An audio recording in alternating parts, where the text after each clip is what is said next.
The government, we're requiring to make a declaration that these promissory notes do not represent a debt owed by the Irish people.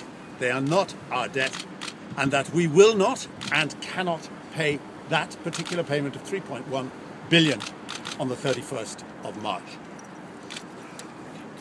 The plan at the moment is to dump this debt on the grandchildren of the Irish people instead of confronting the ECB and saying that this is not a debt which we acknowledge. You only have to see the panic which exists amongst government ministers at the moment, going around the world like headless chickens, suggesting that the government will fall as a result of the payment of being unable to negotiate this debt.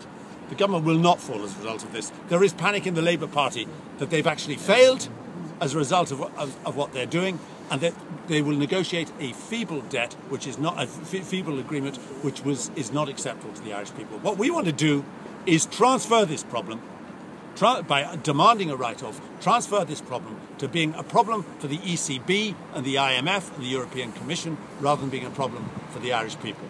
Shane, are you not saying effectively that the government should default, and that's something that Michael Noonan said won't happen? You're using the language of the ECB and the Commission when you're saying that. If you want to call it a technical default, you can, but it's not a moral default because it's not our debt and it never was our debt. Why would the IMF, the ECB and the rest of them take on that debt?